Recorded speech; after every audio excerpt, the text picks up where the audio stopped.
বিরিয়ানি খেতে আমার খুব ভালো লাগে, কিন্তু আমেরিকাতে বিরিয়ানি কোথায় পাওয়া যায় সেটা আমি জানি না।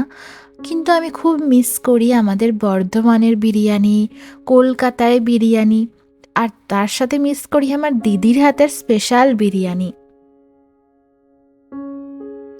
বাইরে হচ্ছে আজকে বৃষ্টি, এই যে বৃষ্টি পড়ছে আজকে। তাই বৃষ্টির দিনে তো কিছু একটু বানাতেই হবে, মুখরোচক খাবার, হয় খিচুড়ি না হলে অন্য কিছু। তাই আমি আজকে ভাবলাম যে বিরিয়ানি বানালে কেমন হয়, কারণ আমাদের এখন গ্রামে পুজো হচ্ছে আর আমার দিদি দারুণ রান্না করে বিরিয়ানি। বাট এখানে তো আর দিদি নেই, এখানে আমাকেই বানাতে হবে। তাই আমি সকাল থেকে সার্চ করতে শুরু করে দিয়েছি যে কোথায় বিরিয়ানি ভালো রেসিপি আছে। তাই ঝটপট বিরিয়ানির প্রস্তুতি শুরু করে দিয়েছি। তাহলে চলো রান্নাটা করা যাক। এখানে আমি কিছুটা বাসমতি চাল ভিজিয়ে রেখেছি, ভালো করে পরিষ্কার করে ধুয়ে। আর এখানে সব কিছু দিয়ে মাংসটাকে ম্যারিনেট করে রেখে দিয়েছি। এর মধ্যে আছে জিরে গুঁড়ো, ধনে গুঁড়ো, নুন, দই, তারপরে আছে চিকেন মশলা, একটু বিরিয়ানি মশলা, তারপরে কাশ্মীরি লঙ্কা, হলুদ, এই সব কিছু দিয়ে আমি এটাকে ম্যারিনেট করে রেখে দিয়েছি। ওই 2 ঘন্টা মতন ম্যারিনেট করে রেখেছিলাম। এবারে একটা পেঁয়াজ কেটে নিচ্ছি। পেঁয়াজটা, ও হ্যাঁ, মাংসর মধ্যে কিন্তু আমি একটু পেঁয়াজ বাটাও দিয়েছিলাম, আদা রসুন বাটা দিয়েছি ম্যারিনেট করার সময়, যেটা বলতে ভুলে গেছি। এখন এখানে আমি কিছুটা পেঁয়াজ কেটে নিচ্ছি, পেঁয়াজটাকে বেরেস্তা হিসাবে ভাজার জন্য। হ্যাঁ জানি একটু পাতলা পাতলা করে কাটতে হয়, কিন্তু আমি অতটা করে পাতলা করে কাটতে পারি না, তাই যেমন পেরেছি তেমনই কেটে নিয়েছি। এখানে যা বড় বড় পেঁয়াজ, একটা পেঁয়াজেই হয়ে যাবে। এবার বিরিয়ানি তো আলু ছাড়া অসম্পূর্ণ, আলু ছাড়া তো বিরিয়ানি খেতে ভালোই লাগে না। সেই জন্য আমি এখানে 4টে বড় বড় আলুকে ছাড়িয়ে নিচ্ছি কাটবো বলে। এখানে আলুর, জানো আলুর যা দাম সেটা প্রায় সোনার দামের সমান। কারণ এখানে ধরো ওই 5-7টা আলু থাকে একটা প্যাকেটে, এরকম বড় বড় 5 থেকে 7টা আলু থাকে একটা বড় প্যাকেটে। সেটার দাম নেয় $7 মতন, $7 মতন। এবারে হিসাব করো যে ইন্ডিয়ান টাকাতে ডলার মানে কত টাকায় যাচ্ছে ওটা। ওই আমি অ্যাভারেজ ধরছি 90 করে, তো 7-9 63, $630 দাম 7টা আলুর। মানে ভাবতে পারছো এখানে কীরকম কস্টলি সব কিছু। যেখানে আমার ইন্ডিয়াতে, আমাদের বাড়িতেও তাই, আর সব জায়গায় আলুর অনেক কম দাম। প্লাস প্লাস আলু হচ্ছে ছড়া ফেলা যায়। আমাদের বাড়িতে যখন চাষ হতো তখন অনেককেই ফ্রিতে আলু দিয়ে দিত আমার বাবা, তো আমি দেখেছি সেটা। আর এখানে এসে যে এত দাম দিয়ে আলু কিনে খেতে হচ্ছে সেটা শুনেই আমার মা এখন অবাক হয়ে যায়। আমার তো বাবা নেই, তো মা এখন এটা শুনে আর অবাক হয়ে যায়, বলে যে যদি আলু পাঠিয়ে দেওয়া যেত তাহলে পাঠিয়ে দিতাম। আমি বলতে চাইছি যে গ্রামের দিকে পাড়া ঘরে যেটা হয় আর কি, তো সেরকমই। এবার আমি যাই হোক আলুগুলোকে কেটে নিলাম। আর এই আলুটা খেতে ভালো, অনেক জায়গাতেই এখানে অনেক রকমের আলু পাওয়া যায়, কিন্তু আমরা এখানে স্পেসিফিক্যালি একটা দোকানেরই আলু খাই, সেটা হচ্ছে হ্যারি স্ট্রিটার।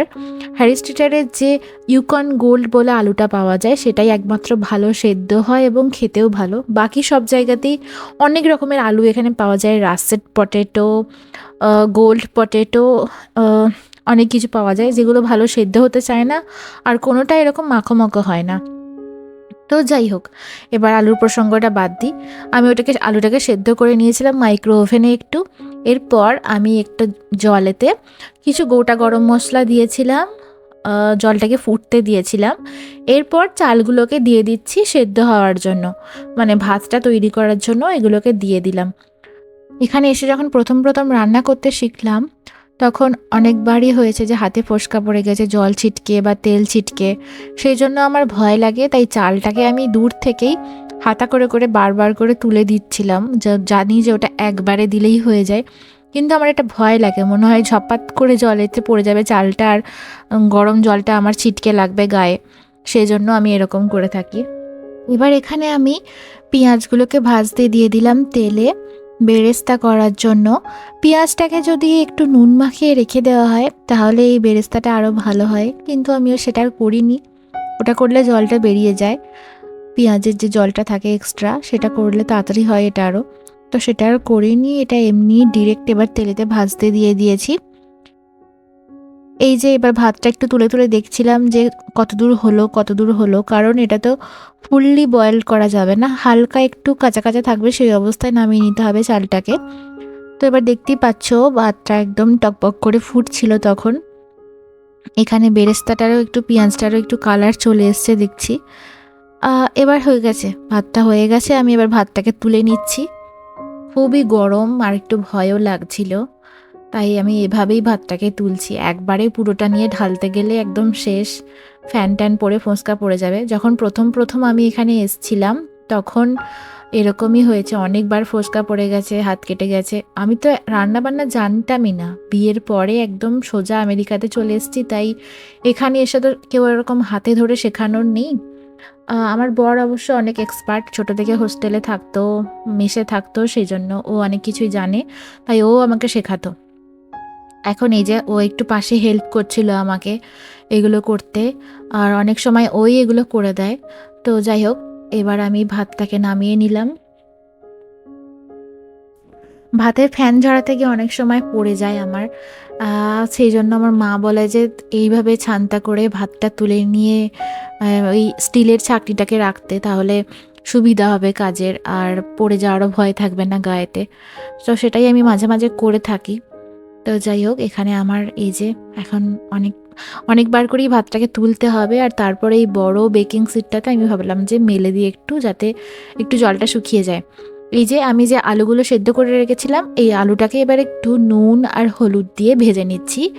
আর এখানে আলুটা তুলে নিয়ে এবার মাংসগুলোকে দিয়ে দিয়েছি, গোটা গরম মশলা ফোড়ন দিয়ে যে ম্যারিনেট করা মাংসটা ছিল সেটা এবার কড়াইয়ে দিয়ে দিলাম। এবার ঢাকা দিয়ে 20 মিনিট মতন এটাকে হতে দিলাম। এরপরে মাঝে আলুটাকে অ্যাড করে দিয়েছি। এখন আমি এতে কোনো এক্সট্রা জল দিইনি। এই যে এবার হয়ে গেছে, তুলে নিচ্ছি আমি এবার ওই কড়াইটাতেই বিরিয়ানিটা চাপাবো, যেহেতু সেজন্য এই মাংস আর আলুগুলোকে তুলে নিচ্ছি। আপনারা চাইলে এটা আলাদা জায়গায় করতেই পারেন। তো আমি এবার ওই একটু ঝোলটা তুলে নিয়েছিলাম, তার উপরে এবার ভাতটাকে দিয়ে দিচ্ছি ওই গ্রেভিটার মধ্যেই। অনেক ভিডিওতে দেখাচ্ছিল যে গ্রেভিটার মধ্যেই ভাতটাকে দিয়ে দিলে তলাটা লেগে যায় না, মানে তলাটা ধরে যায় না, সেই জন্য আমি সেটাই করছি। নিচেতে একটু ভাত দিয়ে দিলাম, এবার বিরিয়ানির লেয়ারগুলো সাজিয়ে নেব। গন্ধ বেশ ভালোই বেরোচ্ছিল এখন, যেহেতু এই চিকেনটাতে বিরিয়ানির মশলা দিয়ে রান্না করেছি। তো যতই রান্না করি না কেন, দিদির হাতের মতন ধর হবে না। মানে আমার দোকানের থেকে বাড়িতে তৈরি করা বিরিয়ানিটাই বেশি ভালো লাগতো, যেটা আমার দিদি করতো। আমার দোকানে বিরিয়ানি খেতে মনে হতো যেন বেশি আর্টিফিশিয়াল কালার, মানে বেশি একটু গন্ধ পাচ্ছি এরকম মনে হতো, বাট বাড়ির বিরিয়ানি খেতে আমার খুব ভালো লাগতো। তো তাই আমি এখন বাড়িতেই বানাচ্ছি এটা। এই যে আমি এবার ভাতের একটা লেয়ার তৈরি করে নিলাম। এরপরে আমি কিছুটা মাংস আর আলু এখানে দিচ্ছি। চিকেন কীরকম পাওয়া যায় জানেন তো, যে ধরুন শুধু লেগ পিসই নেবেন, শুধু একটা প্যাকেটে শুধু লেগ পিস থাকবে। শুধু আপনি ব্রেস্টের পিস নিতে চাইছেন, শুধু ব্রেস্টের পিস থাকবে। বা অনেক সময় হয়তো গোটা মুরগি নিতে চাইছেন, গোটা মুরগিও থাকে, অনেক সময় বাড়িতে এসে কাটতে হয়। তো এখানে এরকম অনেক অপশান আছে। এই যে এবার আমি একটু ওপর থেকে বিরিয়ানি মশলা ছড়িয়ে দিলাম।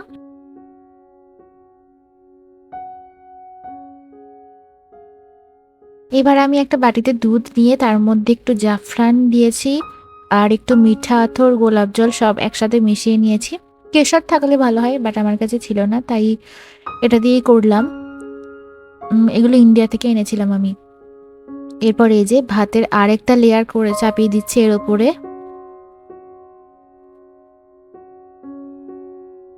এর তলায় একটা পাত্র দিয়ে তার ওপর কড়াইটা চাপালে ভালো হয়, কিন্তু অত বড় পাত্র আমার কাছে নেই, আর কি চাপাবো, সেই জন্যই ডিরেক্ট কড়াইতেই আমি বসিয়ে দিলাম বিরিয়ানিটা হতে।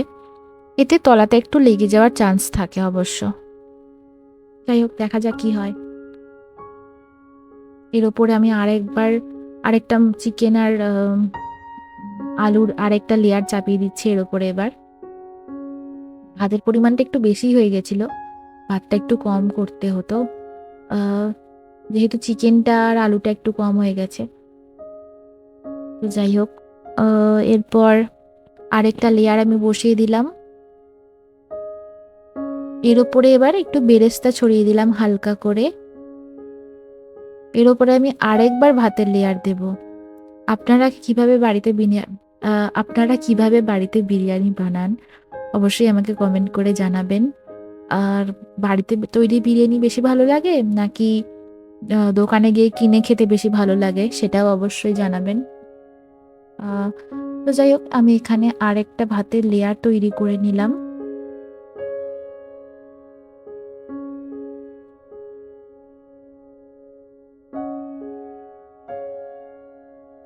এরপর আমি ওপর থেকে কিছুটা আরও বেরেস্তা ছড়িয়ে দিলাম। এরপর লাস্ট পর্যায়ে এবার ওই দুধের যে মিশ্রণটা বানিয়েছিলাম সেটা দিয়ে দেব, আর একটু বিরিয়ানি মশলাও দিয়ে দেব। যে কারিটা আমি তুলে রেখেছিলাম ওই কারিটা আরেকটু দিয়ে দিচ্ছি। চিকেনের যে কারিটা তুলে রেখেছিলাম সেই কারিটা এবার ওপর থেকে একটু ছড়িয়ে দিলাম যাতে কালারটা হয়। এখানে আমি কোনো ফুড কালার ইউজ করিনি, অনেকেই ভিডিওতে দেখাচ্ছিল ফুড কালার ইউজ করতে, বাট আমি সেটা করিনি। এবার ওপর থেকে একটু বিরিয়ানি মশলা ছড়িয়ে দিলাম। এই বিরিয়ানি মশলাটাও আমি ইন্ডিয়া থেকেই এনেছিলাম, সেজন্যই এটার এত ভালো টেস্ট। এখানে পাওয়া যায় ইন্ডিয়ান মশলা, বাট কিছু কিছু কোম্পানি পাওয়া যায় এখানে, যেমন শুধু সানের পাওয়া যায়, আরও কী সব কোম্পানি আছে পাওয়া যায়, বাট ওই ওই সানরাইজ পাওয়া যায় না, আমি দেখিনি কখনো। এই যে এবার আমি ওই দুধের মিশ্রণটা দিয়ে দিলাম। একটা ভিডিওতে দেখাচ্ছিল যে এইভাবে ক্রস ক্রস করে দিতে, তো আমি সেইভাবেই যাওয়ারই চেষ্টা করলাম। এই যে এবার এবার এটাকে ঢাকা দিয়ে দেব। এবার এটাকে আমি ঢাকা দিয়ে দেব।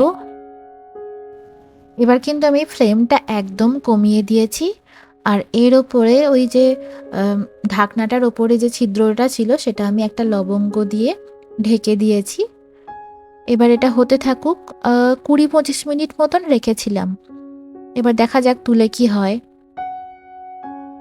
দেখতে তো বেশ ভালোই হয়েছে, দেখতে বেশ ভালো হয়েছে, আর গন্ধটাও খুব সুন্দর বেরোচ্ছিল। এবার স্নান টান করে আমি এটাকে সার্ভ করে নিচ্ছি।